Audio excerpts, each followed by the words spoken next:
Hello, guys, and welcome to Truth and Transparency 204, 4 minutes behind schedule.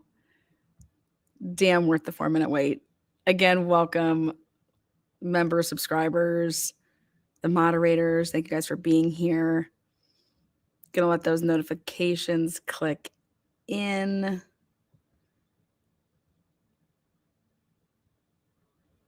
It usually just takes a couple minutes for everybody to get properly notified that Truth and Transparency is live. So again, hello to everybody.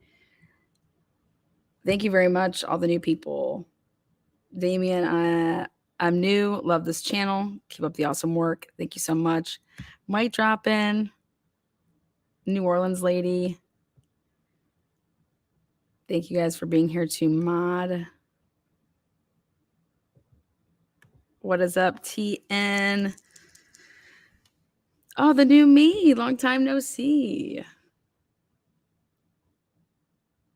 Oh, there's Bumblebee. My beautiful Bumblebee. Again, hello to everybody. Wanted to do a live during the day. I know you guys are at work. Some of you guys, or you guys are at home, bored as hell.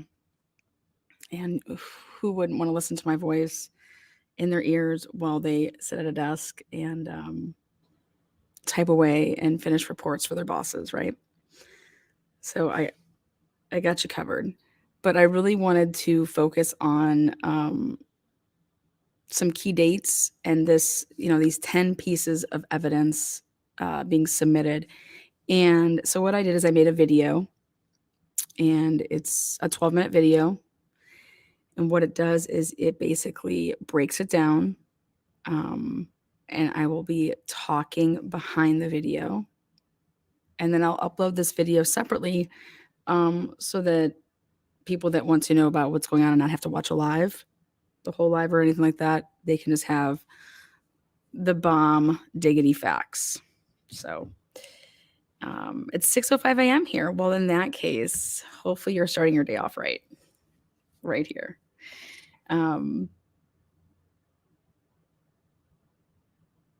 But again, all of you guys are at work. That's awesome. Keep up the good work.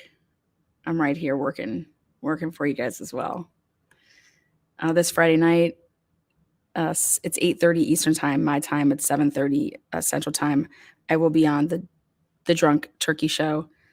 So make sure you guys join me over there on that channel. And then the following Friday, I'll be here on this channel with the guys. And I'm going to discuss the phone call that they received from a mother of two talking about kids knowing about the murders before the cops were called, stuff having to do with drugs, things of that nature. So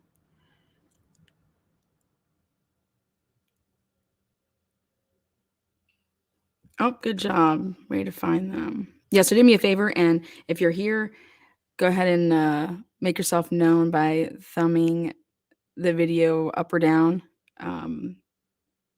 You have a voice, you have a thumb, use it. It's my philosophy.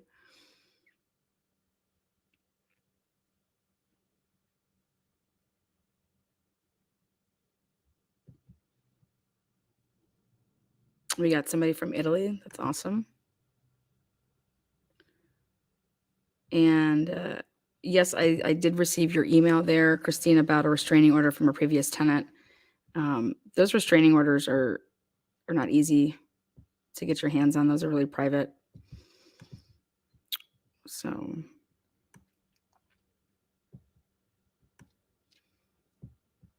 but again, thank you guys for being here. Let me take a look. And I got about a couple more minutes for this to completely download so that I can properly upload it for you guys. So done and done. Thank you. Done and done. Love it.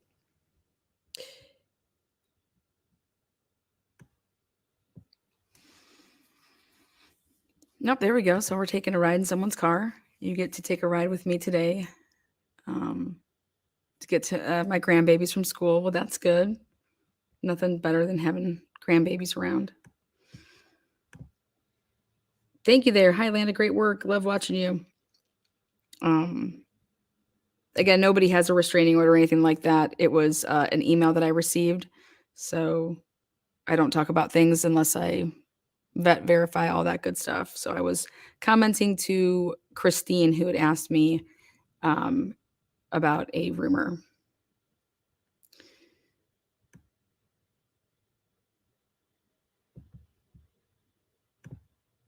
A question here, Mac. Lana, do you remember one of those body cams? One of the cops said that they have a child going to the university. Sure do. I know who the cop is. I know the name of all of that. Absolutely.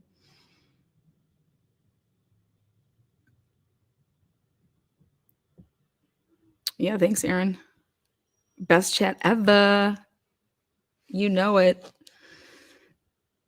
There you go. The boss is out, so I get to turn up the volume. Thank God. Oh God, that's awesome. I don't know if you guys have seen the trailer. I had to throw in some J Lo on that couple minute trailer for this weekend show. Go back some old school J Lo.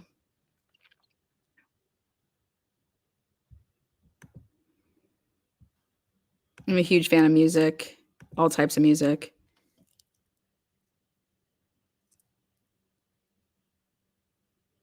So again, um, I'm gonna be mixing in some more of my other cases. So make sure you guys check out when I'll be dropping videos to do with Rachel Daltondo, Sheldon Jeter Jr., Davon Cox, Jamie Brown, Lindsey Pardon, Sherry Kiefer.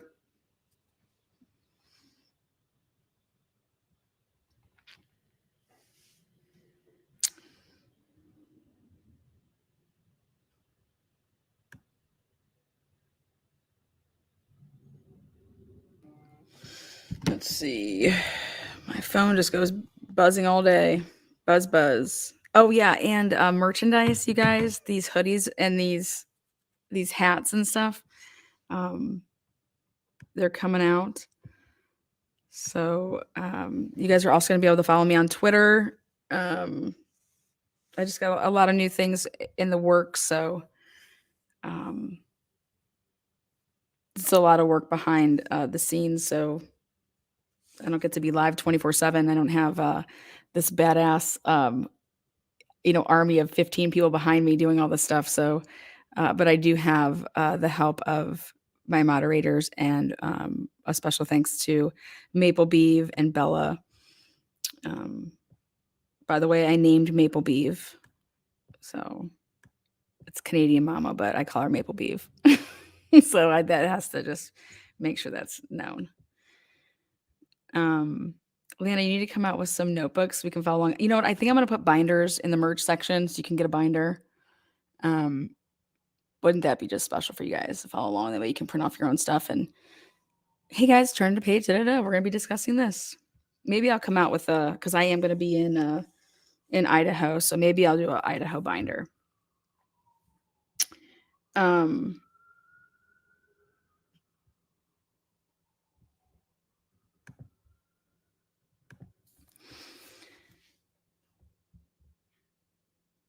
so here we go. Again, I'm going to show you this 10 to 12 minutes, and then we're going to jump into anything and everything that's new as far as the release of the apartment, if there's any updates on the apartment. So here we go.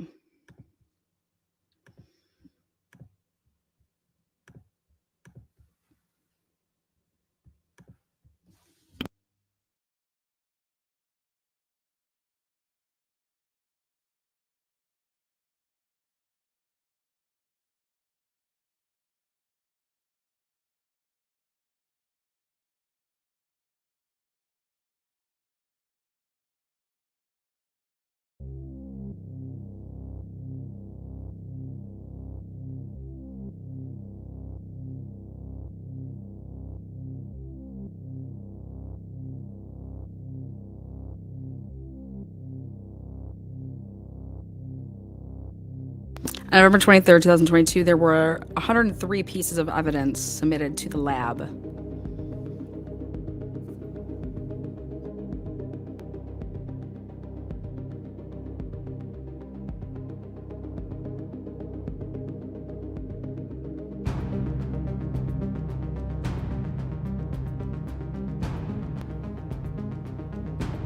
Again, November 23rd, 2022, in a press release statement. Throughout the investigation, investigators have collected 103 pieces of evidence.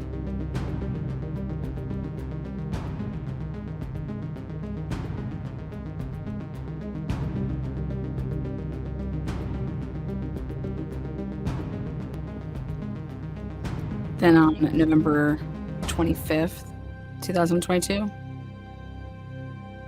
the press release.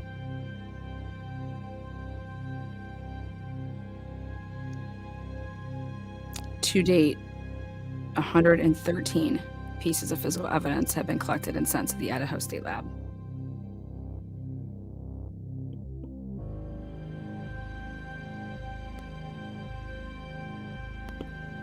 Again, November 25th, there are 113 pieces of evidence. November 25th, 2022 was the day that Moscow Police Department asked for local law enforcement to help search for a white Elantra, as stated in the probable cause.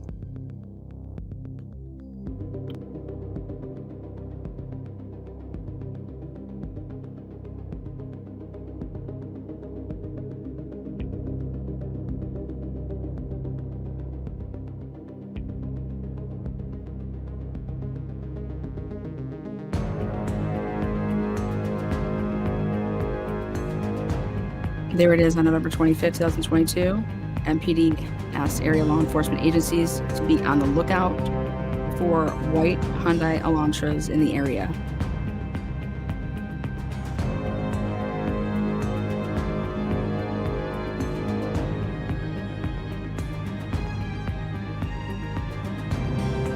So on the same day, November 25th, 2022, law enforcement gives out information about the white Elantra. 10 new pieces of evidence was submitted to be tested. Where was this evidence collected from? And what were the final 10 pieces?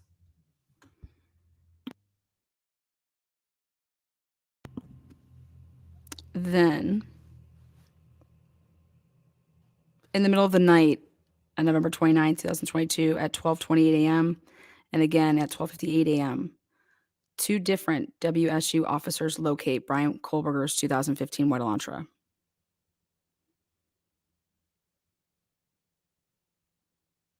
On November 29th, 2022 at approximately 12:28 a.m., police officer Daniel Tenego carried about a white Elantra registered at WSU. As a result, he located a 2015 white Elantra with a Pennsylvania license plate. This vehicle was registered to Brian Kohberger.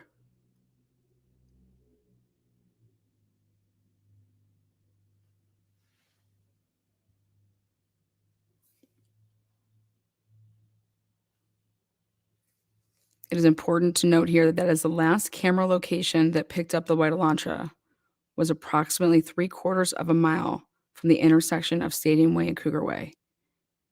This is going to be very important for an upcoming video.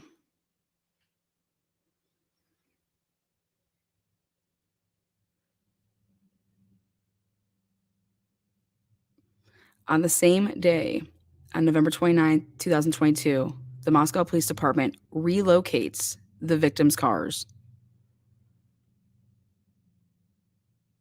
This relocating of the cars would have been literally hours after Brian Kohberger's car was located by WSU police and in contact with Brian Kohberger's car.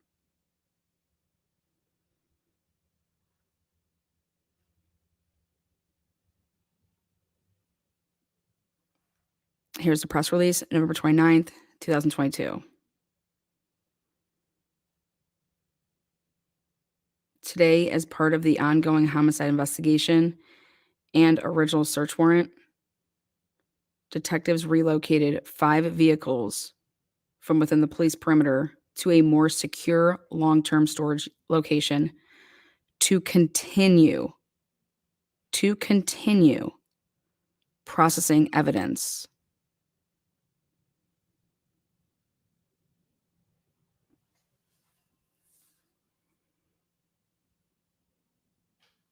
Again, to continue processing evidence.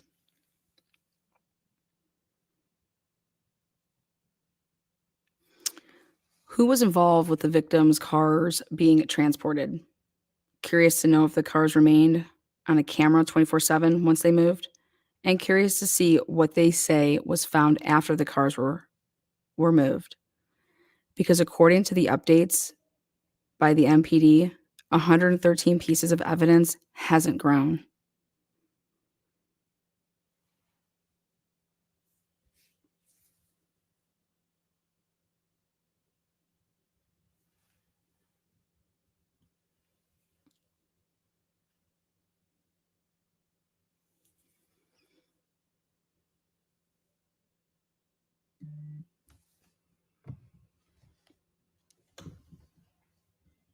These are press releases beginning December 30th.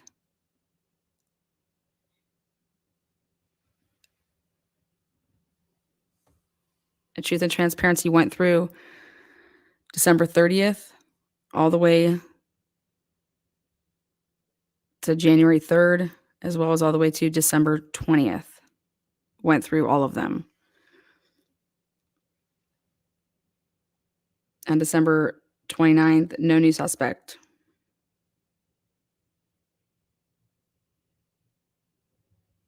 Nothing about any pieces of evidence. December 27th, and so on and so forth. Scurried through all of these to double check all dates and what was ever posted. December 27th, progress continues to locate the white Elantra 2011-2013 was never updated to include the 2015 models.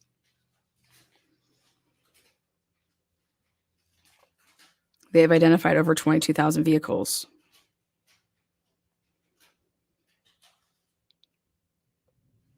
Again,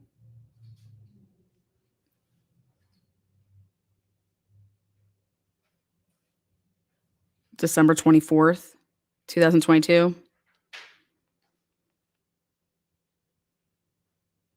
They talk about the emails. They talk about the phone tips. They talk about the digital media submissions.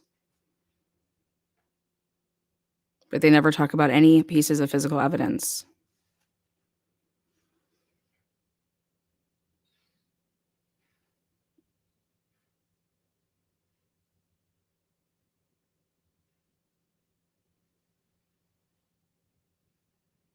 December 20th, 2022. When you scroll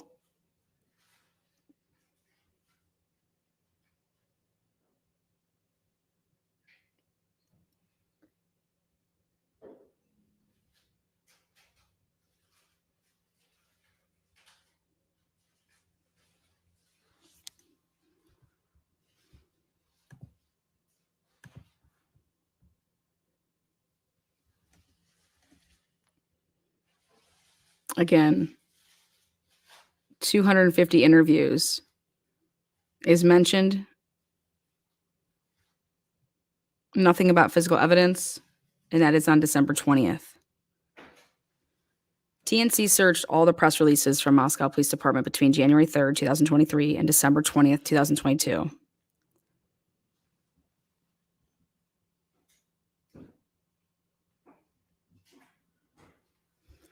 And the pieces of evidence can't be found in terms of how many pieces of evidence in total was sent to the Idaho State Lab to date. But on December 19th, 2022, the FBI has increased to 60 agents from 48, and this is the last date that mentions anything about pieces of evidence submitted.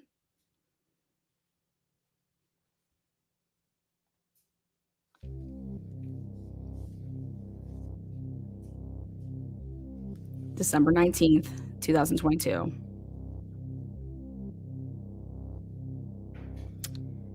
60 personnel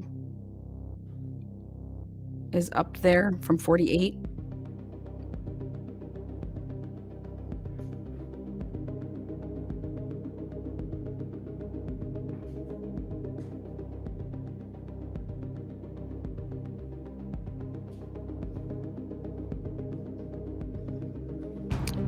Again, December 19th, throughout the investigation, detectives have collected 113 pieces of physical evidence. Those cars were moved on November 29th. People want to talk about genealogy. People want to talk about DNA. Well, that number between November 25th and December 19th.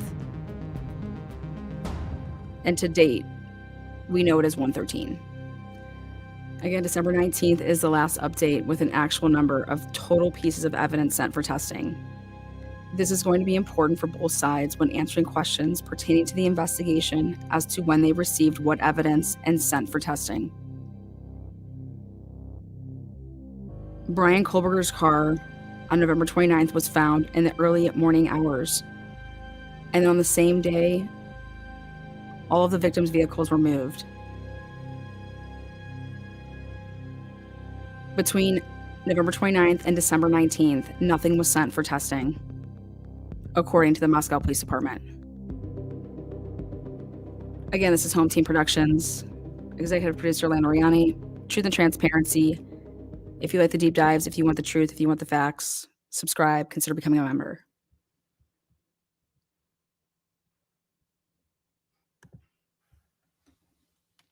So again,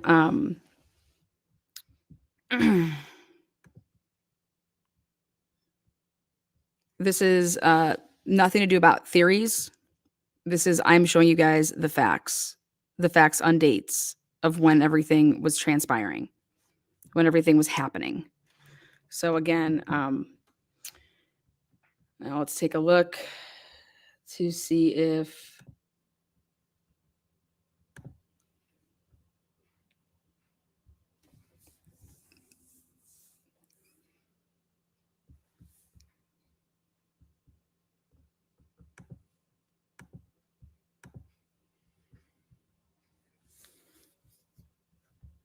let's see. I will share this page. See if there's anything updated.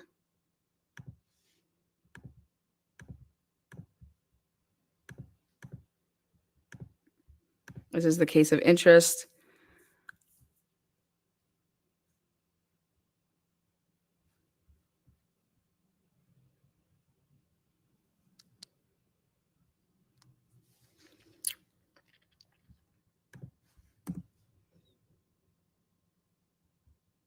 The case summary was updated on 1/17/2023.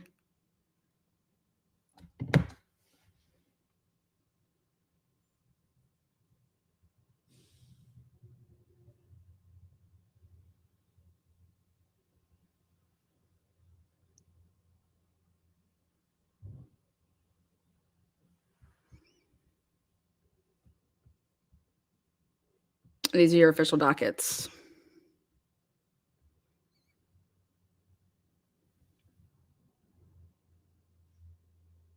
Let's take a look if any of the documents were updated, but that's not how that would happen.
Let's see.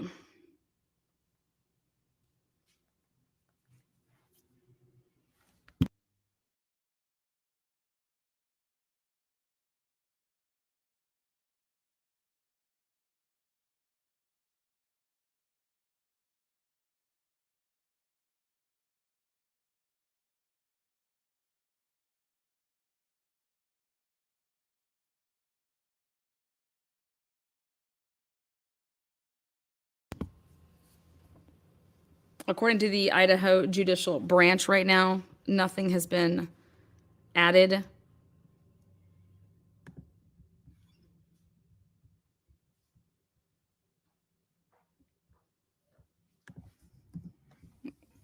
I'm checking another outlet for this source. Hold on one second.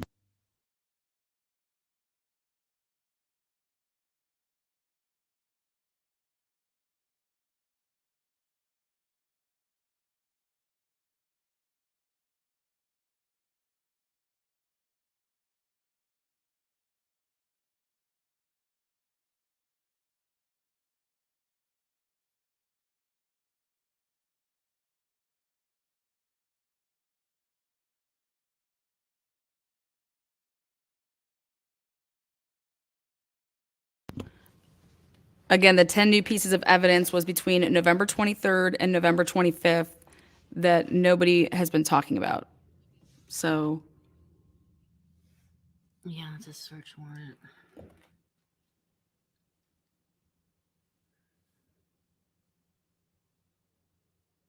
all right. So I do have the file January 17th, 2023. Go ahead and send this then, and I'll pull it up. The search warrant has been updated. So here we go. I'm going to thank you there. 49 pages. It's 49 pages what they are releasing. So here we go. Thank you there, Jens. So I do have it and I will pull it up. So buckle up. 49 total pages. Yeah, oh dang is right.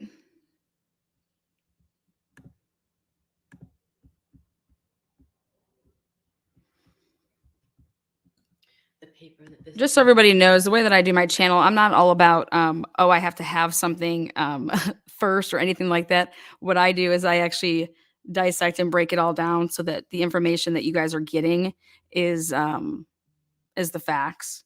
So my channel is not the news. My channel is about the facts. So in case anybody's ever wondering that, you know.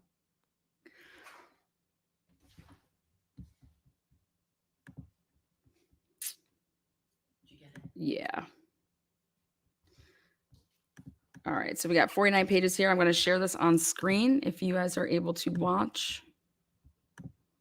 Here you go.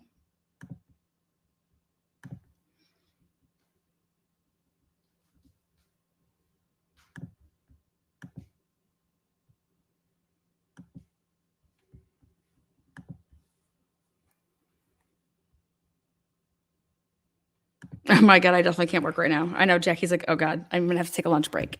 All right, here we guys. Here we go. It's up on screen. And I will all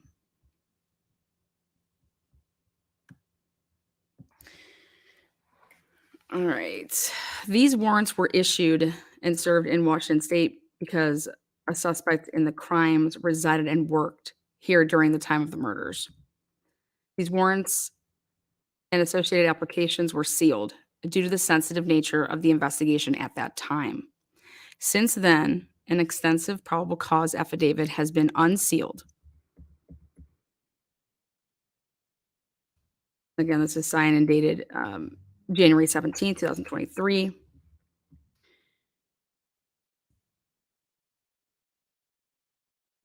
In the Superior Court of the State of Washington and for the County of Whitman.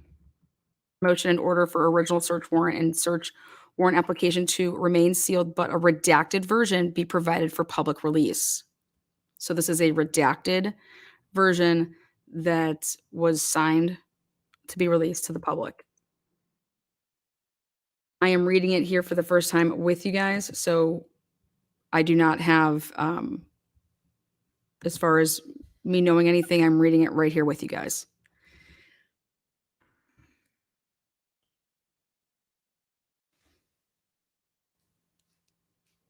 Okay.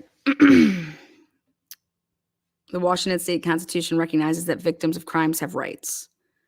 So they're talking about the Washington State Legislature has recognized that there is a severe and detrimental impact on crime victims, survivors of crimes, and witnesses of crime. And yet there is the civic and moral duties of victims, survivors of victims, and witnesses of crimes to fully and voluntarily cooperate with law enforcement and the process with the prosecutor's office and agencies. In a criminal proceeding, the law requires that a reasonable effort is made to ensure that quote unquote victims, survivors of victims, and witnesses of crimes have the right to receive protection from harm and threats of harm arising out of cooperation with law enforcement and prosecution efforts. The basis for this motion is that there are two surviving victims/witnesses of a now notorious and much publicized murder burglary in Moscow, Idaho, whose full names are listed in these search warrants and the search warrant application. These warrants were issued and served in Washington State because a suspect in the crimes resided and worked here during the time of the murders. These warrants and associated applications were sealed due to the sensitive nature of the investigation at that time. Since then, an extensive probable cause affidavit has been unsealed, which has alleviated much of the need for sealing here in Washington.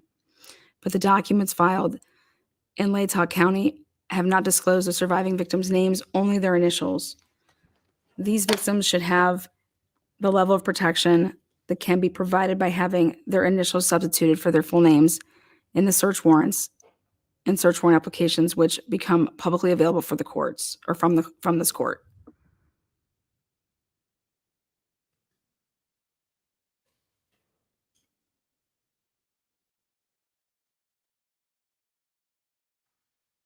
This is just going on about why it was sealed.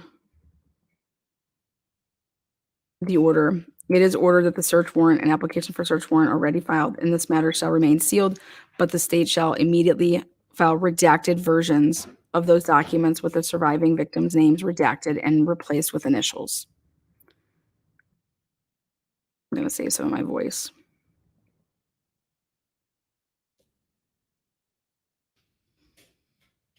Okay.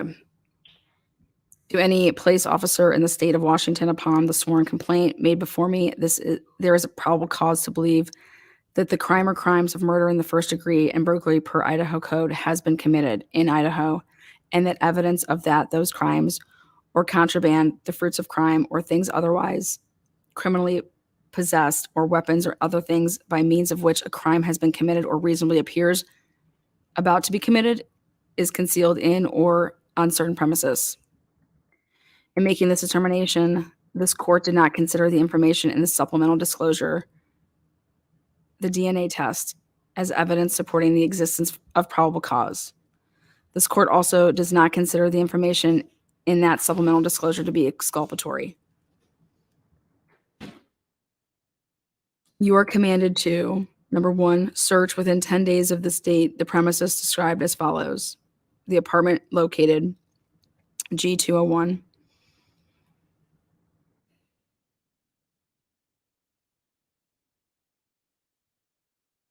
the door is white with a swinging screen door on the outside of the main door to the residence. Number two, seize, if located, evidence of the above listed crimes, including number one, blood or other bodily fluid or human tissue or skin cells or items with blood or other bodily fluid or human tissue or skin cells on the items, knives, sheaths, or sharp tools, including any dagger, dirk, or sword, any written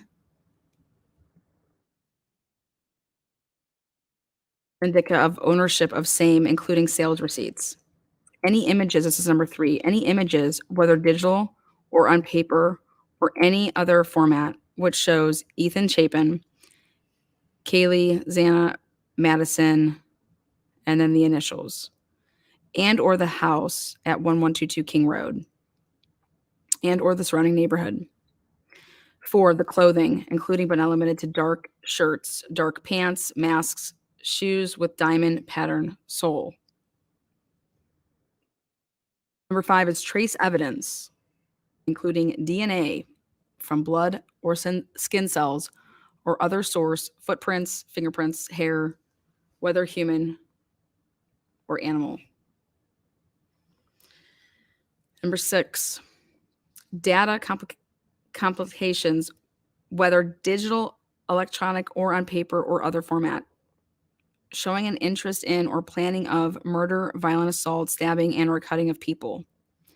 And data showing details of the 1122 King Road house, its location, and or any information about the victims and the surviving victims. And data showing the location of Brian Kohberger or the cell phone with the number 509-592-8458. Well, they gave it all to us. It's not like he's going to be able to use it yet. On November 13, 2022, including Wi-Fi logs and data or metadata associated with photos, social media posts, or applications on cell phones or computer towers, laptops, tablets. As example, but not extended to be an exclusive list of data being sought. Ledgers, papers, lists, books, notes, letters, calendars, address books, contact lists, diaries, tapes, photographs, videos, emails, text messages. Number 7 is electronic digital devices or digital storage devices, which may contain any of the above, including cell phones, computer towers, laptops, tablets, external hard drives, CD, DVD, thumb drives, anything to basically store data. Evidence of other accounts associated with this device, including email addresses, social media accounts, messaging app accounts, and other accounts that may be accessed through the digital device that will aid in determining the possessor user of the device. Photographs, images, videos, documents, and related data created, read, modified, received, stored, sent, moved, deleted, or otherwise manipulated between the above dates. Evidence of use of the device to conduct internet searches relating to review of other murders or violent assault, stabbings, and or cutting of people, as well as how to avoid detection after the commission of such crimes. Details of the 1122 King Road house, its location, neighborhood, and or information about one or more of the victims. Information that can be used to calculate the position of the device between the above dates, including location data, GPS satellite data, GPS coordinates for routes and destination queries between the above listed dates, app data or usage information and related location information, IP logs or similar internet connection information, and images created, accessed, or modified between the above listed dates. Evidence of the identity of the person in possession of the device on or about any times that the item of evidentiary value located pursuant to this warrant were created, modified, accessed, or otherwise manipulated. Such evidence can be found in digital communications, photos, and videos, as well as associated metadata, IP logs, documents. So they would just want everything data. Also, passwords, phrases, codes, patterns, fingerprints, and or usernames to operate any such device. Including mail, receipts, identification, bills, rental agreements, licensing documents, and other personal property whose owner possessor may be readily determined. Assistance from any law enforcement agencies from the state of Idaho or the federal government, or any technical specialists associated with or employed by or contacted with such law enforcement agencies, included but not limited to the Moscow Police Department, Idaho State Police, FBI, Idaho State Police Forensic Services, is authorized. Assistance from a technical specialist is also authorized to review any digital devices, and digital media for the best and least intrusive method of securing digital evidence that the warrant authorizes for seizure. Promptly return this warrant to me or the clerk of courts. The return must include an inventory of all property seized, a property of the warrant, and a receipt for the property taken shall be given to the person from whom or from whose possession property is taken. The time and date, 12/29/2022 at 9:25 PM. It's sealed. This was sealed, yes. But remember the wording for them wanting it sealed, that it would make an imminent threat to the community. Well, we're gonna get to that. All of that. Okay, so redacted. So Superior Court, 12/29, application for search warrant. This is redacted. So,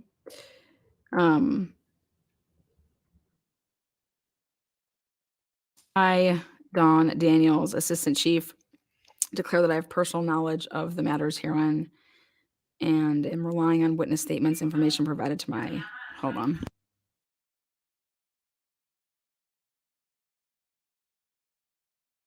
Okay. Sorry, I have not looked at chat. Hold on, my throat is kicking. Hold on. Hope you guys are having fun there in chat. I'm gonna have to get some Jameson on my throat to keep it going. No, I'm kidding.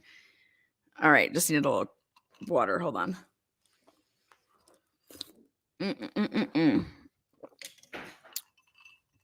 All right, getting back to get a drink. I heard that gulp. Okay, I got a Gatorade. I got water. I got it all over here. All right. Thank you. Thank you. Okay. So let's go on down. They're just talking about this is just standard. Okay.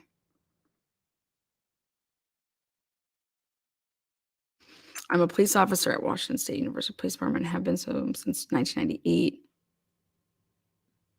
Okay. She's just talking about her background there. I have investigated and assisted in the service of over 50 search warrants. Okay. Persons providing information. Moscow, Idaho police officer Dustin Blaker. He was on one of the body cams. Sergeant Blaker's sworn statement is attached here too as Exhibit A. Other officers and witnesses are identified in Sergeant Blaker's sworn statement. The investigation. I was contacted by Moscow police officers and asked to assist their investigation into the recent murders of 4 people in Moscow, Idaho. Sergeant Blaker of the Moscow Police Department has developed probable cause to believe that a resident of Whitman County, Brian Kohberger, committed the murders and burglary. I agree with Sergeant Blaker's statement that there is probable cause to believe that Kohberger committed the murders and burglary, and that there is probable cause to believe that evidence of those crimes will be located in Kohberger's apartment at 1630 Northeast Valley Road. I am seeking the search warrant to search that apartment. The probable cause is described in detail in the attached Exhibit A. Sworn statement of Sergeant Blaker, which is hereby incorporated herein by this reference, just as it fully set forth here. Based on all the foregoing information, I believe that evidence of the above listed crimes or crime exists at the above described location, and that there is probable cause to search that location for evidence of the above listed crime, including. And so this is everything that they had just said.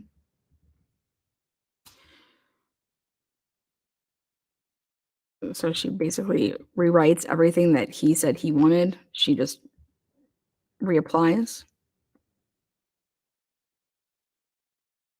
And then supplemental disclosure, that's the DNA test. I have been informed by Detective J.R. Talbot of the Idaho State Police that, number 1, this is the new stuff. On November 13th, 2022, a sheath was recovered at the King Road residence under or next to the body of Madison Mogan. Under is a new word. The Idaho State Crime Lab obtained a male DNA profile, suspect profile, from the sheath. This is also referred to in Sergeant Blaker's sworn statement Exhibit A.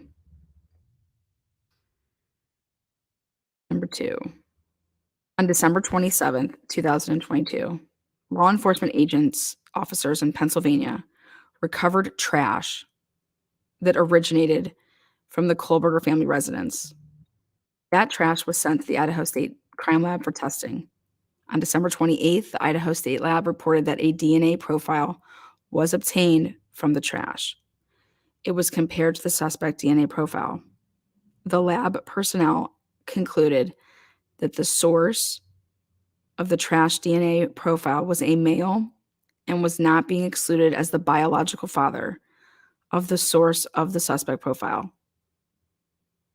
At least 99.9998% of the male population would be expected to be excluded from the possibility of being the biological father of the source of the suspect profile.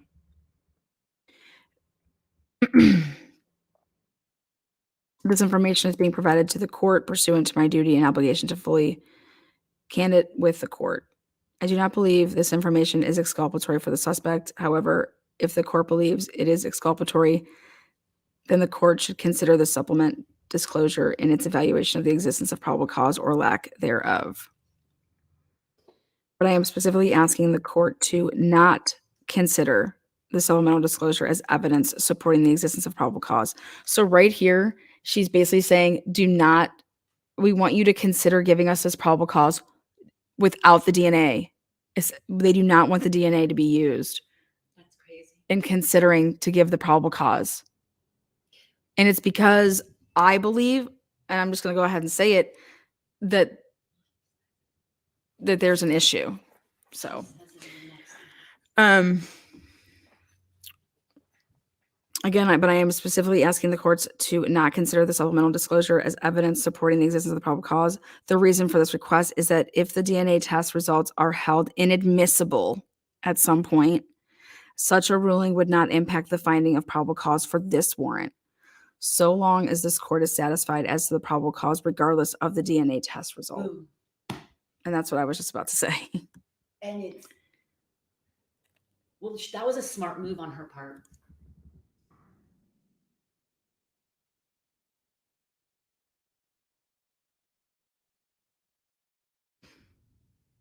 Again, Exhibit A, what they were referring to.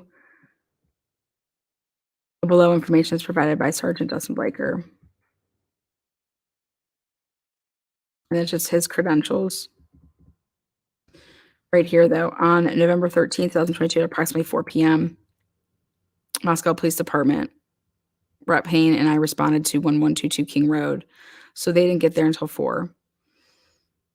It's going to be hereafter the King Road residence to assist with scene security and processing of a crime scene associated with 4 homicides. Upon our arrival, the Idaho State Police forensic team was on scene and was preparing to begin processing the scene. MPD Officer Smith, one of the initial responding officers to the incident, advised he would walk me through the scene. So remember, we have Payne's. Okay, so this is Blaker. Officer Smith and I entered the King Road residence through the bottom floor door on the north side of the building. Officer Smith and I then walked upstairs to the second floor. Officer Smith directed me down the hallway to the west bedroom of the second floor. I later learned through Xana's driver's license and other personal belongings found in the room was Xana's. Just before this room, there was a bathroom door on the south wall of the hallway. As I approached the room, I could see a body, later identified as Xana, laying on the floor. Again, as I approached the room, that means that door was opened. He didn't have to open the door. As I approached the room, I could see a body, later identified as Xana, laying on the floor. Xana was deceased with wounds which appear to have been caused by an edged weapon. And I just want to remind everybody that this is going to be very sensitive and reading this. So trigger warning. So just be aware of that.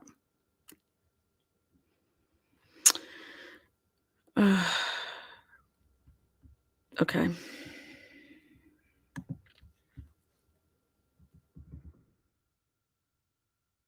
Also in that room was a male, later identified as Ethan. He was also deceased with wounds later determined by the autopsy report provided by Spokane County Medical Examiner. They give her name here. They redacted that name. I know, it was redacted in the PC. Here it's given. Just like here it was given where that Xana's body was able to be seen as soon as like you're walking, towards that room. It's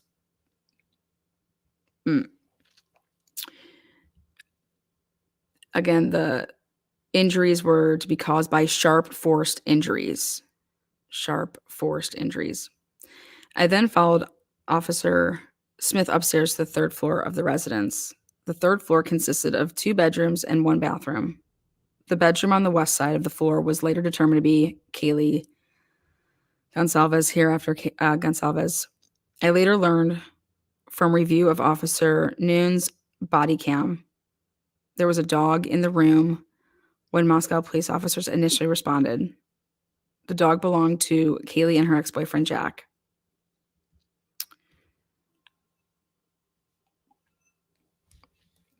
I found out from Payne's interview with Jack on November 13th that he and Kaylee shared the dog. Officer Smith then pointed out a small bathroom on the east side of the third floor. This bathroom shared a wall with Madison Mogan's, hereafter Mogan's bedroom, which was situated on the southeast corner of the third floor. As I entered this bedroom, I could see 2 females in the single bed in the room. Both Kaylee and Maddie were deceased with visible stab wounds. I was later advised by ISP investigators they located a tan leather knife sheath laying on the bed next to Mogan's right side. Again, I was later advised by ISP investigators. They located a tan leather knife sheath laying on the bed next to Maddie's right side when viewed from the door.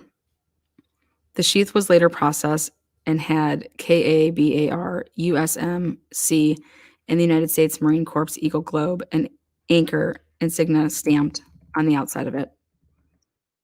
The Idaho State Lab later located a single source of male DNA left on the button snap of the knife sheath. So does that mean that there was no blood on it, which would have had DNA from somebody else? No blood? This follows exactly. Okay. As part of the so see that language right there? The Idaho State Lab later located a single source of male DNA left on the button snap of the knife sheath. Doesn't say if it has other DNA, but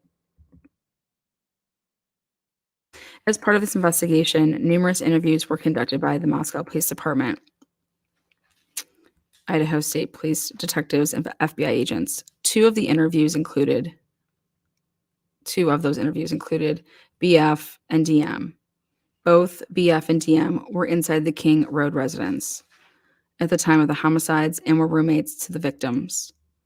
BF bedroom was located on the east side of the first floor of the King Road residence. Based on numerous interviews conducted by MPD, ISP, and FBI agents, as well as my review of evidence, I have learned the following. On the evening of November 12th, 2022, Xana and Ethan are seen by BF at the Sigma Chi house on the University of Idaho campus from approximately 9 p.m. BF also states that that's weird. BF also states that Ethan did not live in the King Road residence but was a guest. Kaylee and Maddie were at a local bar, the Corner Club at 202 Main Street. Kaylee and Maddie can be seen on video footage provided by the Corner Club between 10 p.m. and 1:30 a.m. on November 13th. At approximately 1:30 a.m., Maddie and Kaylee can be seen on video at a local food vendor called the Grub Truck. The Grub Truck live stream video from their food truck on the streaming platform Twitch, which is available for public viewing on the website. This video was captured by law enforcement. A private party reported that he provided a ride to Maddie and Kaylee at approximately 1:56 a.m. from downtown Moscow in front of the Grub Truck to the King Road residence. DM and BF both made statements during interviews, plural, that indicated the occupants of the King Road residence were at home by 2 a.m. and asleep or at least in their rooms by approximately 4 a.m.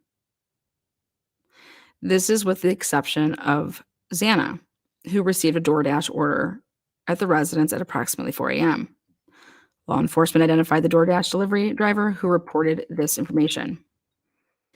DM stated she originally went to sleep in her bedroom on the southeast side of the second floor. DM stated she was awoken at approximately 4 a.m. by what she stated sounded like Kaylee playing with her dog in one of the upstairs bedrooms, which were located on the third floor.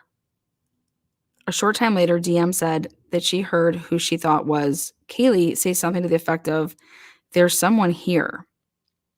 A review of records obtained from a forensic download of Xana's phone showed this could also have been Xana, as her cellular phone indicated she was likely awake and using the TikTok app at approximately 4:12 a.m.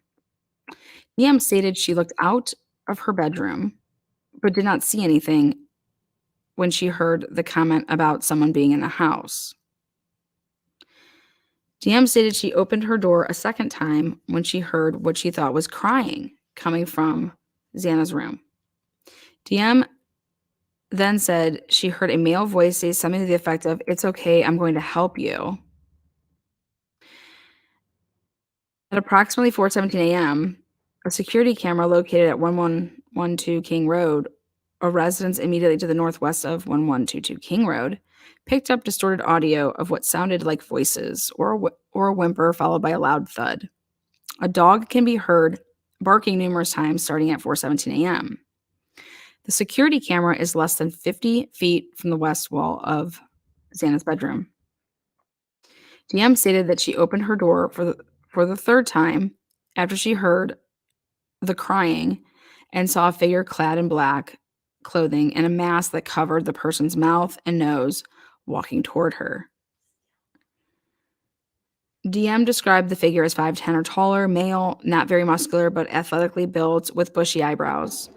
The male walked past DM as she stood in a frozen shock phase. The male walked towards the back sliding glass door. DM locked herself in her room after seeing the male. This leads investigators to believe that the murderer left the scene.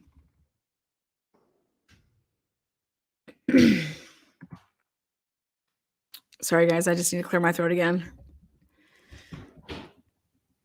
I'm trying to go as fast but as punctual as possible.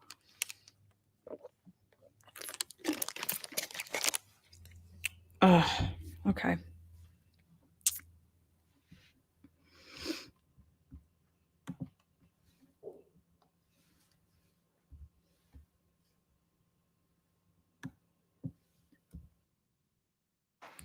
Combination of DM statements to law enforcement, review of forensic downloads of records from BF and DM, phone and video of suspect vehicle, as described below, leads investigators to believe the homicides occurred between 4 a.m. and 4:25 a.m. So this is something new. The combination of DM statements to law enforcement, reviews of forensic downloads of records from BF and DM, phone and video of suspect vehicle. During the processing of the crime scene, investigators found a latent shoe print. This was located during the second processing of the crime scene by the ISP forensic team. By first using, we've already talked about this.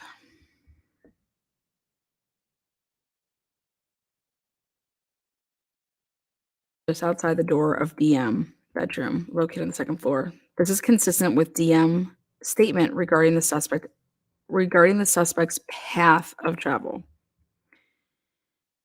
As part of the investigation, an extensive search, commonly referred to in law enforcement as video canvasses, was conducted in the area of the King Road residence. This video canvas was to obtain any footage from the early morning hours of November 13th in the area of King Road residence and surrounding neighborhoods in effort to locate the suspect or suspect's vehicle traveling to or leaving from the King Road residence.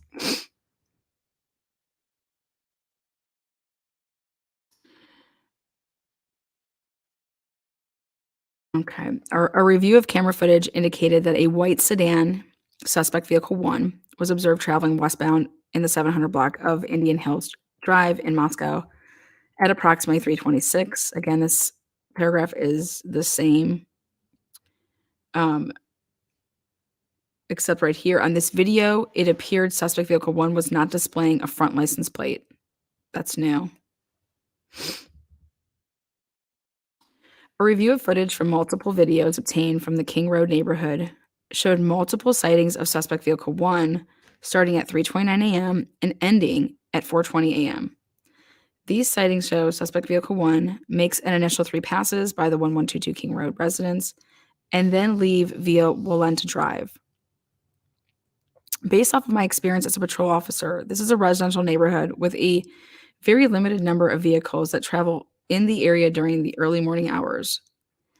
Upon review of the video, there are only a few cars that enter and exit this area during this time frame.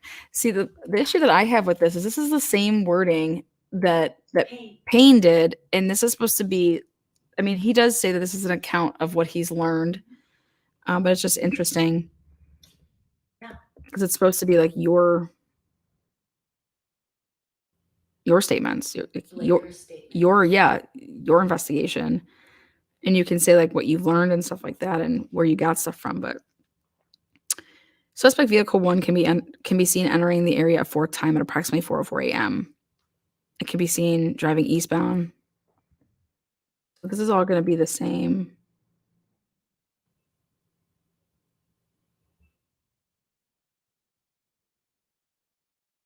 Yeah, this is all not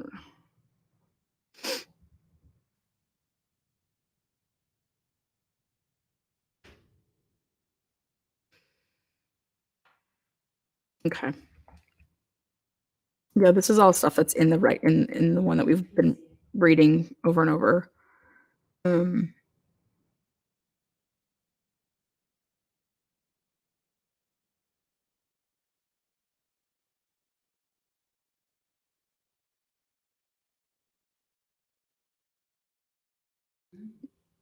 yep, that's all the same from the November 25th.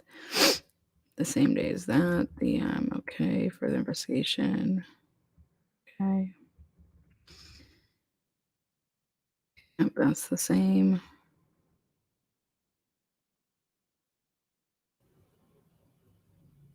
Okay. Based on my own experience and communication with Washington law enforcement, I know that Idaho and Washington require front and back license plates to be displayed. Again, same wording. Even the same images, right? Yeah. All this is the same. Investigation. That's all the same.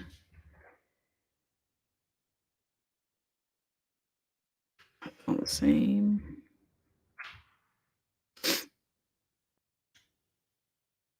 All the same. You're saving your voice. I'm saving my voice right now. And we've just heard all the same. This is just the same thing. If it was different, I would read it. But um, again, the same path, same picture.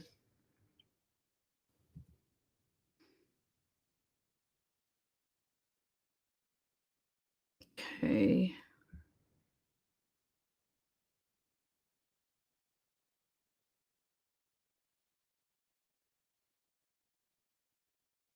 Same, same. Same, same, same. Okay. Same, same. Okay, here we go. Remember we said this was groupthink, and so, like, they were, like, pasting pieces out for, like, certain things? Okay, here we go. This is where it gets new. The King Road residence contained a significant amount of blood from the victims, including splatter and cast-off. Blood stain patterns resulting from blood drops released from an object due to its motion, which, based on my training, makes it likely that the evidence was transferred to Kohberger's person, clothing, or shoes. Based on the locations of the suspect vehicle and the 8458 phone immediately following the murders, it is probable that Kohberger went home to his residence at 1630 Northeast Valley Road, G201. At that time, it is likely that he still had blood or other trace evidence on his person, clothes, or shoes, including skin cells or hairs from the victim or from the dog. It is likely that some trace evidence was transferred to areas in his apartment through contact with items worn during the attack. One likely location for the clothes, mask, shoes that he was wearing during the attack would be his residence. While I believe Kohberger is visiting family in Pennsylvania over the current school break at WSU, I believe he intends to return for the start of the next semester. So I expect his belongings to still be in his residence. To date, we have not recovered the weapon used in the homicides, which would indicate that he took it from the scene. Based on my training, that weapon will likely contain trace evidence on it, such as blood or skin or hair from the crime scene. One likely location for the weapon or any sheath for the weapon would be his residence. Based on my training and experience, when someone plans an event or an action, one likely location for doing so is in their residence or office. One would not want to conduct such planning in public if they are planning a criminal act. And so it is even more likely that planning of a criminal act would be done in one's residence or office. These murders appear to have been planned rather than a crime that happened in a moment of conflict. I believe it likely that Kohberger planned his actions ahead of time.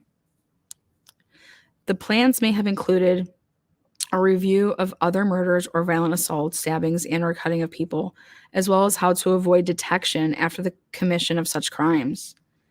Details of the 112 King Road residence, its location, neighborhood, and or information about one or more of the victims and or surviving roommates. Further, based on my training and experience, criminals utilize electronic digital devices as well as paper or other media in conducting planning of crimes, just as non-criminals use various media to plan activities. Therefore, there is probable cause to believe that digital devices were used and or are being used in furtherance of the listed crimes or to avoid detection for the listed crimes and likely contain evidence of the listed crimes. Evidence of the crimes described in this application could be contained in any type of digital device.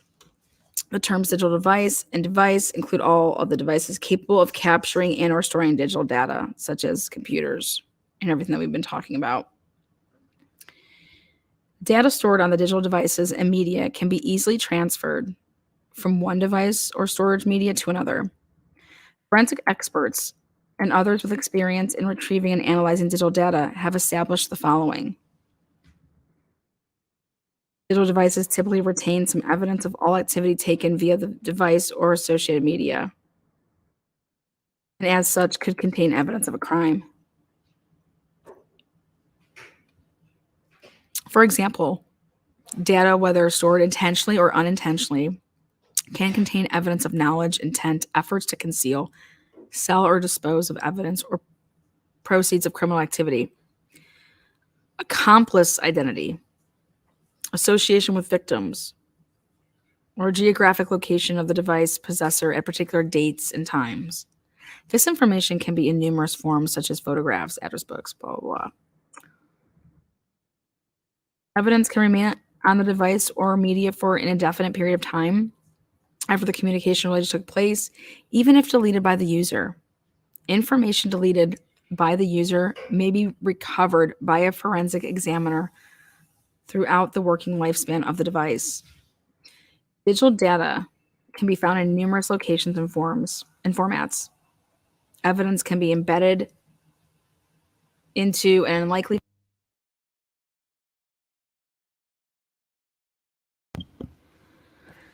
such as photos included in a document or converted into PDF file. Information on devices and media can be stored in random. So they want everything media, media, media, media.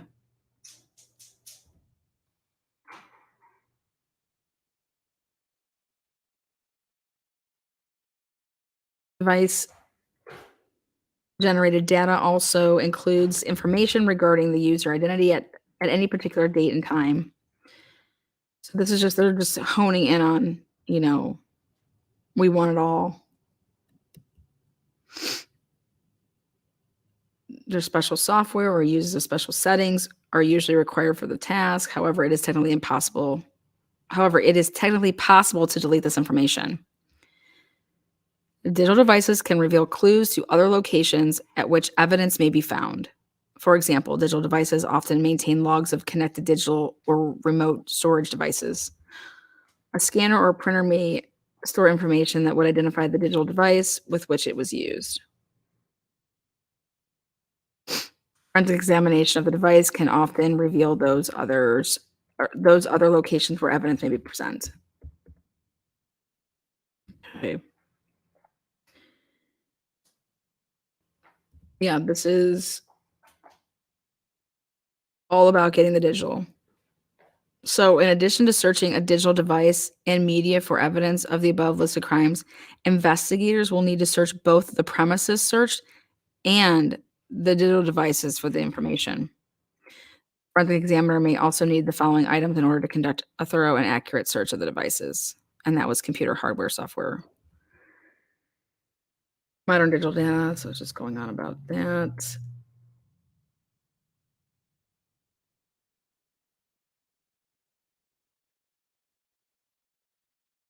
I also request authority to obtain assistance from technical specialists to review the digital devices. So they basically want to take everything out of there and give it to specialists. Based on all the foregoing information, there is probable cause to believe that evidence of the above listed crimes exists in the below described digital devices and that there is probable cause to seize and search these devices for the evidence of the above crimes for the date range August 21st, 2022. So the date that they're giving here, guys, is August 2022, the 21st, when he was pulled over, to 11:59 p.m. on November 14th. Okay, so this is something new when they're talking about this date. They were, talking about the June because he got that device and started this new account with AT&T in June of 2022. But in this, they're asking for the dates be August 21st. Day before school starts. That's the day he was pulled over. To November 14th.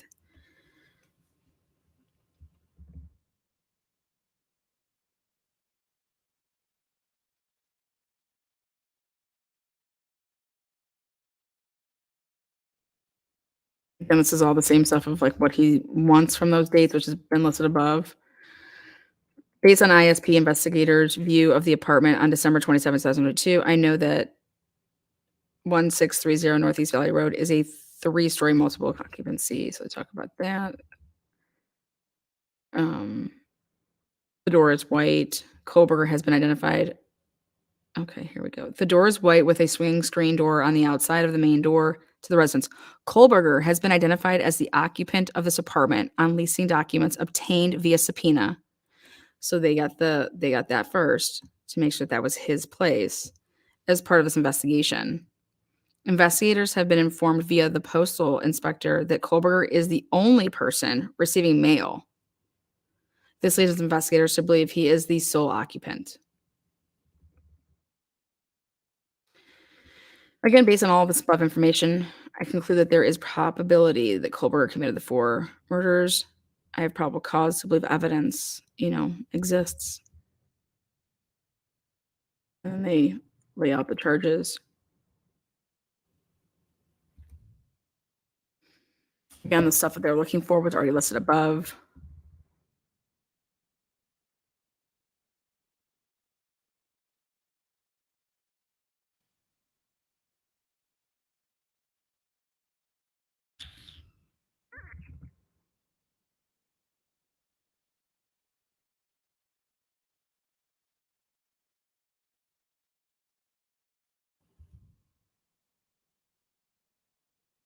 Again, all of this is all listed above. Here goes. This is new.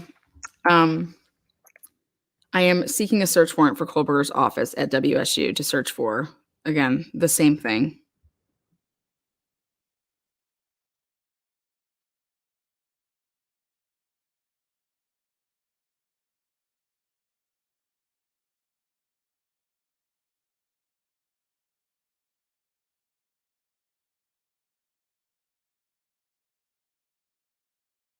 Based off the above information, I'm also seeking a search warrant for Kohberger's office on the WSU University campus. I have probable cause to believe evidence of the crimes committed at the King Road residence will be found in Kohberger's office located. And then there's the address.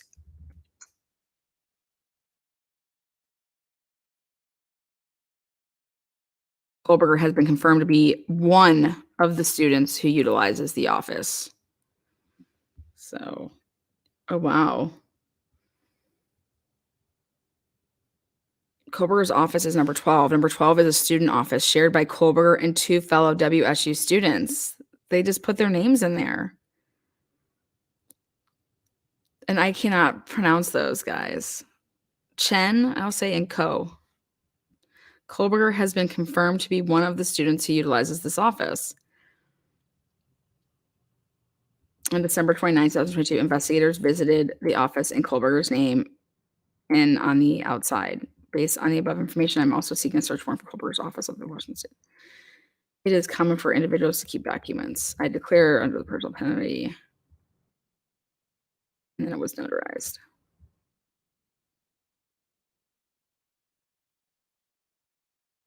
Item seized. Here we go. It was served in person.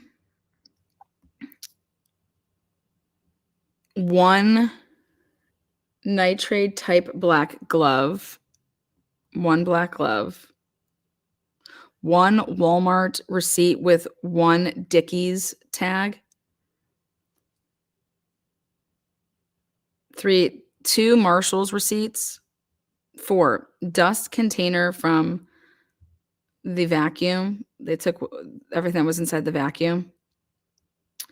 8 possible hair strands. 1 fire stick. 1 possible animal hair strand. 1 possible hair. 1 possible hair. 1 possible hair. 1 possible hair strand. Number 12. 1 computer tower. A is 1 collection of dark red spot collected without testing. B, 2 cuttings from an uncased pillow of reddish brownish stain. Larger stain tested. 12C, 2 top and bottom of mattress cover package separately, both labeled C.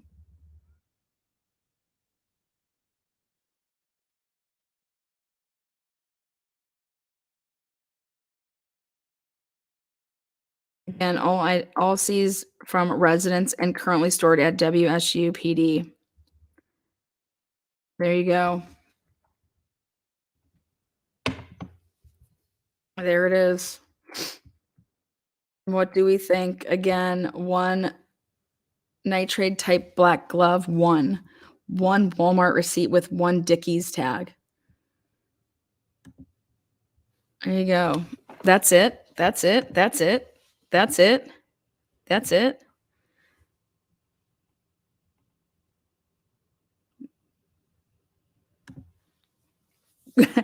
What do you guys think? You guys, my voice, whoo, my throat, whoo. This is why when people say, Lana, you're eating. No, this is of the residents. All seized from the residents. All seized from the residents. This has nothing to do with the that was just signed. So this is what they took right there.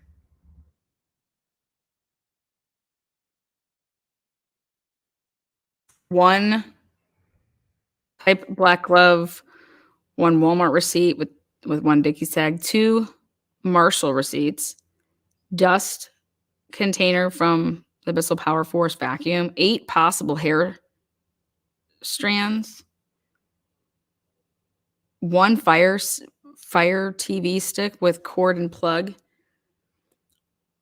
one computer tower, no laptop.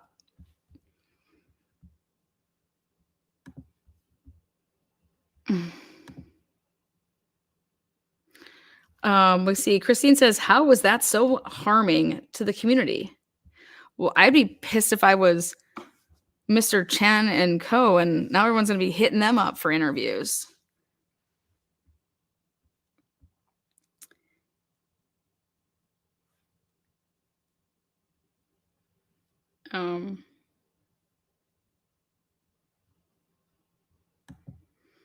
Purchases of hydrogen peroxide and bleach would be a great receipt for the prosecution. Yeah, I don't see that. One Walmart receipt with one Dickies tag. So pants. Yeah, the pillow. I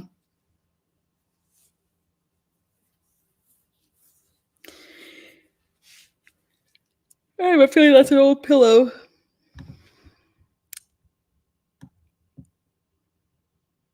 What does Mandy say?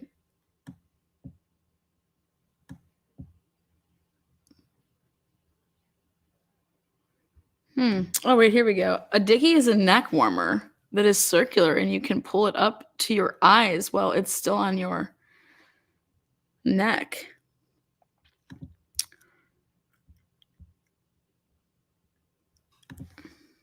Possible hair, as in they don't know if it's in here. One possible hair, one possible hair. I mean, maybe they just have to say it like that.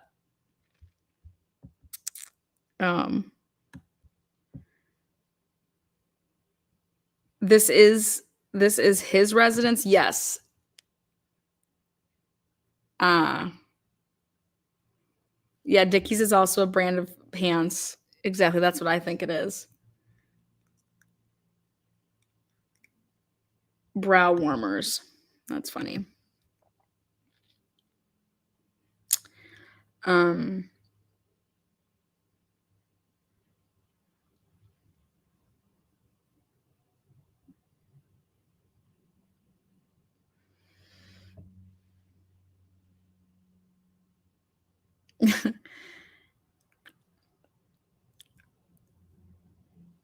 No vans.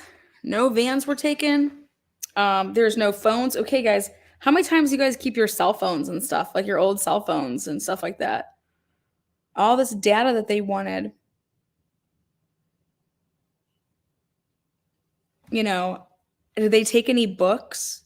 But I swear, when I was watching these videos, they were going out with all these containers filled with crap when they were leaving his house. No? I got 4. Yeah, that's what I said. I got so much laying around, guys. You guys, okay, I got a million questions that I'm just going to ask myself. We see all this footage. Aren't they carrying mounds of shit out, or is it just me?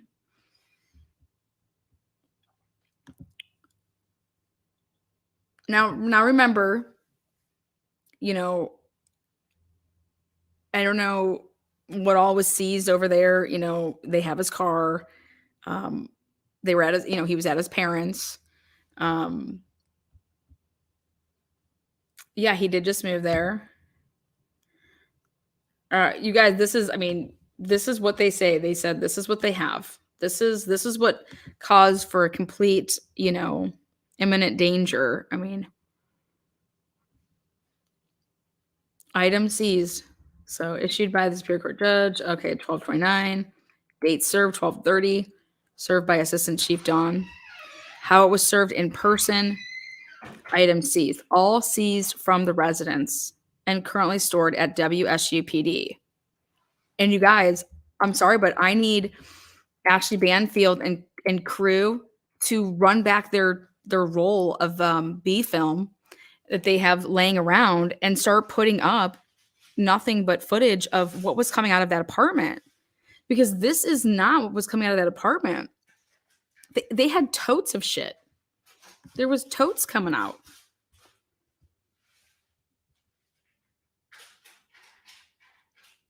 This is not the warrant.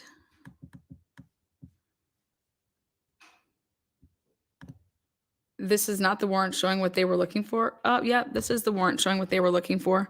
Unless they were looking for something different at his workplace. Did they file? Maybe there's another search warrant that they did. You know what I mean? But yes, them totes were packed. Okay.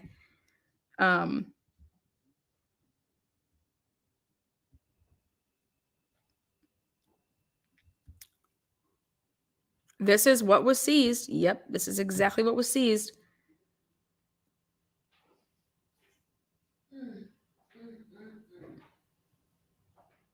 There has to be more. Ellen says there has to be more.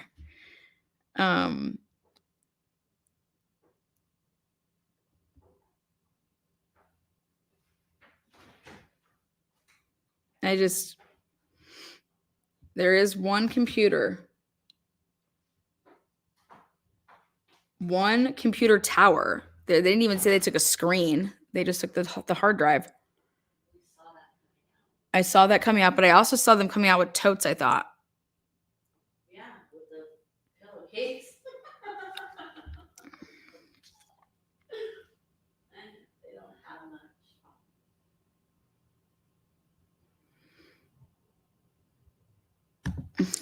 This has to be everything, or do they have the option to not put it out there? Well, redacted. And I was told the redactions were the names. They wanted to redact the initials. So they just redacted the initials of the two surviving roommates. Yeah, they put his office mates on there. That sucks.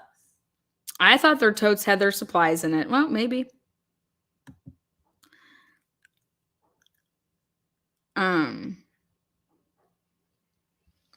Oh, great. Here we go. It's going to start controversy. Didn't Chris from the interview room spot one glove outside of the Idaho property?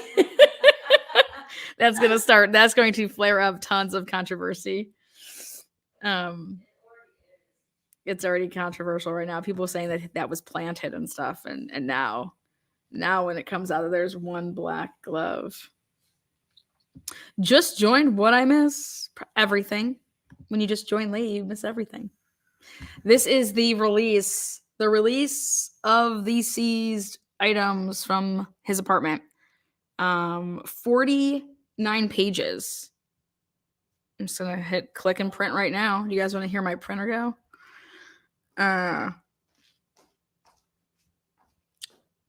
Yes. The Dickies of the pants, I believe. Dickies or pants, yes. They could also be scrubs. You guys, I don't think that he was using that computer, the tower or whatever. I don't think that he was using that. I hate to burst everyone's bubble, but I don't think he was using that. That's like 101, what to discard of. Like no thumb drives, no hard drives, no external hard drives, no cell phones, no burner, no pictures, no books. So what I'm going to do is I'm going to take all of this. Can we get a link to the 49 pages? Well, that's no fun because then you don't have to come back and see us, you know. I just hijacked this, man. I just hijacked it all. Totally kidding, guys. Don't go crazy. No drugs. They didn't ask for any drugs. They didn't ask for drugs, so could they take drugs? They didn't ask for drugs. Excuse me, can I get the drugs that are left in his house? One hair, one glove, one knife. They never asked for drugs. What's up, TNT? Dynamite. TNT. Somebody saw me write TNT. They're like, oh my God, I thought you were on like the channel TNT. I'm like, wait, what? That was funny. So, alrighty then. Whiteboard alert. Whiteboard alert.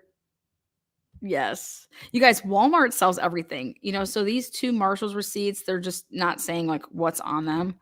But yet the Walmart receipt, they wanted to specify the Dickies, which I think is interesting.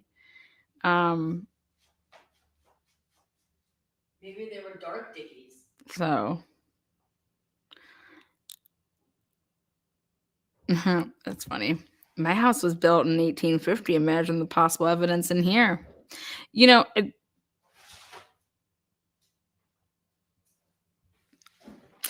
So great to be here. Great to be here. Are they going to make him put the glove on in court and see if it fits? Jeez, I don't know. Brian knows what to get rid of. I would agree with that 100%. Oh, I'm happy that you're here, Shelly. Welcome. All the new members. Welcome. Thank you. So if they find something that isn't mentioned on this document, they can't take it. They put down a lot of things on this document. So what do you guys think wasn't on the document that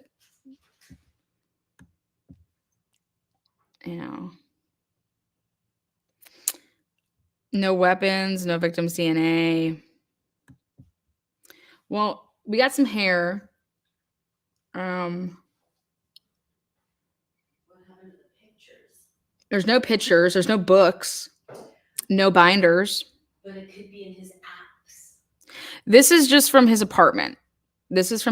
All seized from residence and currently stored at WSU PD. So 100, this is just his residence. Okay. And there's no, I don't see any clothing. I don't see any. Well, that's a receipt. So one Walmart receipt with one Dickies tag. So again, I don't see, there's no clothing. That could be Danny. No clothing. No sheath, no weapon. Well, the sheath was at the house. New language with the sheath was under the now under. So no shoes. Yep, no shoes. Does he have a storage locker? Great question. I said storage unit. Absolutely. We're thinking alike there. LA cake maker. Love it. You would want to, that's what I'm saying. Like, I'm surprised that they didn't ask for his bank financials, like anything to do with his bank financials. They could have subpoenaed that though separately. They can go subpoena his bank, this is for physical, evidence here that would be in this, so think about it though. How do you do your online banking when you buy things? Was he using cash? Was he not using? It's interesting. Well, let me go ahead and ponder all of this. You guys ponder away too. I love your laugh. Thank you so much. I appreciate that. My voice is credit card online. Check his Amazon. No lie detector test.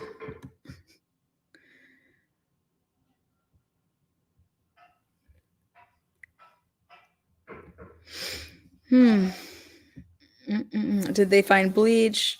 Did they look under the mattress? Again, it's all right here. What you guys are seeing right here is what they seized.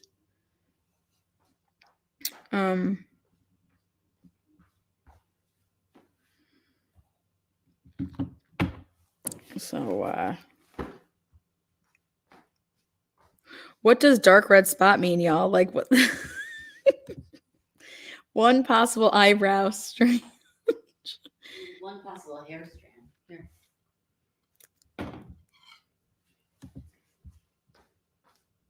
Blood. Hi, TNT fam. I'm late, but I'm gonna replay. You definitely want to replay this. This is the release of the search warrant for Brian Kohberger's apartment.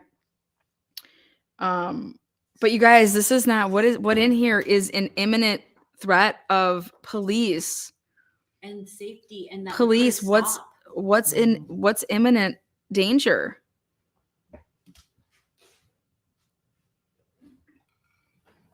We'll let you know. What's going on? What's going on?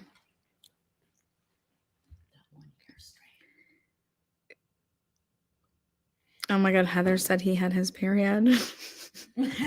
Curious what he purchased at Albertsons. Yeah. Me too, Tom. And then Don Trump says, whoever wrote this needs to find another career.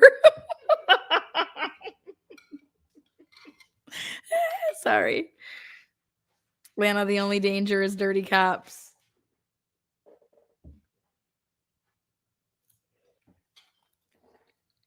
You guys, this was group thinking. Did you look in the closet? I thought you did, Chief. You guys are cracking me up. The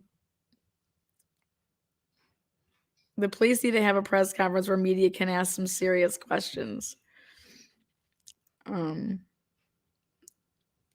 Mike, what a waste this all is. Yeah, don't you think? How do you feel as a taxpayer if you're living in Idaho and Washington right now? How do you feel about that? You know, and now rumors surfacing that Brian's DMing people. Oh, well, there's no. This is what they got from the apartment, but he's DMing people. But we're not going to list our sources. Come on. Don't look for the gag order. Crazy. Sounds like Quip. Yeah, doesn't it? The new me, doesn't it? Where is his office stuff and car stuff? I know. Why is it 49 pages? I know. Because Officer Bleecker and Blacker and Payne have like the same mind and they see things the same way, that they wrote the same damn thing down. It's just a group think over here. And I have no problems with like working on a case together. Absolutely. But like when you're saying stuff in your signing stuff that says like I, and it's we. Makes you think if the Payne one was we too. Oh, the Payne one was we. Well, because you can see kind of where it adds on, and I'm just eating some soup over here. Why? I love it. Beverly West says, "Why is this 49 pages?" Megapints for all. Just take the 19 pages of the PCA. Yeah, not many. I know. I'm working on it. I got my hot toddy here. Soup is amazing. I love soup. The glove is the pair to the glove that was found outside the house. Mike, no, it's not. It's not. Didn't you know that Chris McDonough planted it? I'm just kidding. That's a big controversial thing right now. I don't think Chris planted anything. I think that this is all nuts. I think that, you know, this is just crazy. This is crazy. And so people want to say like, oh, Lana, your theories or this or that. These aren't theories, guys. These are the facts. The beginning part of this video, I'm pointing out facts and dates. That's all I'm pointing out. This happened on this date at the same time that this happened. Like, they found the owner, 49 pages of ass wipe. Thank you. From FAAAF. Yeah, see, that's Chloe's mom. That's exactly what we've been saying. What danger is there to the public from this? And I don't see it. But you know what I'm going to do? I'm going to go ahead and I'm going to read it again. I'll point out some things, but you guys, they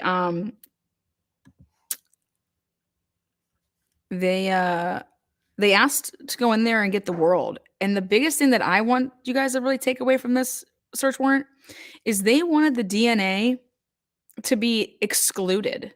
Do not use the DNA in granting this search warrant due to admissibility issues down the road. So I think everybody needs to focus on that. Due to it, And she was smart. Dawn was smart.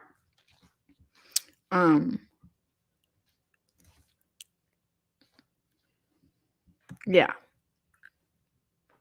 Cassandra said he had so much time before he left to get rid of anything. Yeah. Hair is DNA. Yes. Hair has DNA. Absolutely. Absolutely. One possible animal hair strand. And then these one possible hair. Like normally, like you list where you get the stuff from. Like Right. one possible hair taken from the bathroom floor. From the hairbrush. Yeah, from the hairbrush. I mean, this is whoever wrote it, somebody wrote it in there and said, whoever wrote this needs a new job. You're damn right. I've been saying that for days. You know, sorry, Payne, but that was with the PCA too.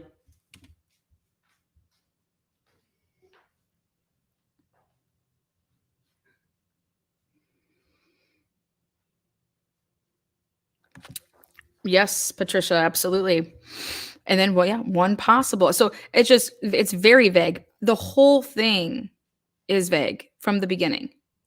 And, people say, well, how can we go off of the presser and then they're writing stuff and we're sort of take it. You guys, this is just what the defense is going to do is that this is what you guys put out here that you had at this point in time. Oh, we weren't updating it. Okay, you weren't updating it. Why? Well, but you were updating it because you were releasing something. So they're just going to keep pointing out like that you're totally misguiding the community. And they're going to have to say, like, yeah, it was so that we could focus in on who? Oh, wait, my client. So when was he on your radar? How did he truly get on your radar? And you got 4 innocent people that lost their lives.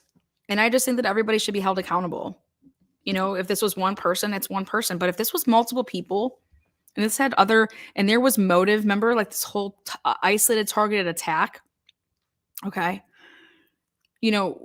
That came from early on in the investigation, like day 1. And so why are you thinking that? Why are you saying that? And who's involved and what is it about? If it's an isolated target attack, there's motive, usually. What's the motive?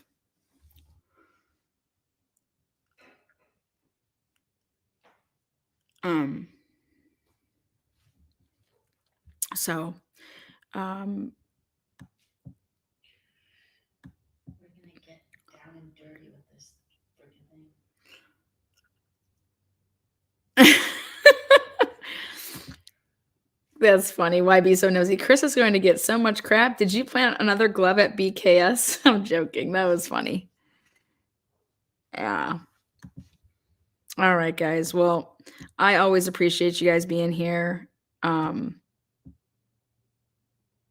Again, go ahead, run it back, play it, and consider thumbs upping the video, or if it wasn't your cup of tea, thumbs it down. Either way, make yourself known.